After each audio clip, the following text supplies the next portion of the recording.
नमस्कार मित्रांनो, आज आपण आलो आहोत आपला रिएक्शन व्हिडिओ घ्यायला म्युच्युअल फंड म्हणजे काय. तर चला या सरांना विचारू आपण. सर, तुमचं मत काय म्युच्युअल फंड बद्दल? या परिस्थितीमध्ये म्हणजे मार्केट पेक्षा म्युच्युअल फंड याला म्हणजे चांगला प्रोफेक्ट आहे आणि इन्व्हेस्टमेंट करणाऱ्यांसाठी चांगला आहे. लांब लाईफ. सर, तुम्ही एसआयपी कराल की बँकेमध्ये एफडी करा? यासाठी किंवा चांगली ते लॉंग टर्म साठी पाहिजे. Long term.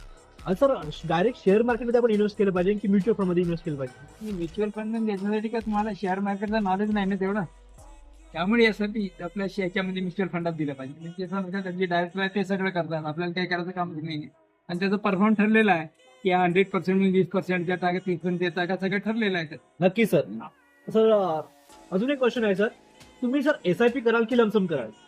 एसआयपी केव्हाही चांगला लमसम पेक्षा. लमसम तर ठीक आहे, पडल्या मार्केटमध्ये लमसम गेलं तर ठीक आहे. जनरल मध्ये केलं तर एसआयपी मध्ये दोन्ही मिळते ना, हायर मिळते लोअरही मिळते. एसआयपी करणं केव्हाही चांगलं. लमसम करता येते. लमसम मध्ये कसं आज मार्केट पडलाय आपलं एवढं, तशा याच्यामध्ये 8% 10% मार्केट डाऊन आहे आता, अशामध्ये लमसम मी करू शकतो. धन्यवाद सर, तुम्ही खूप चांगला आम्हाला प्रतिसाद दिलाय.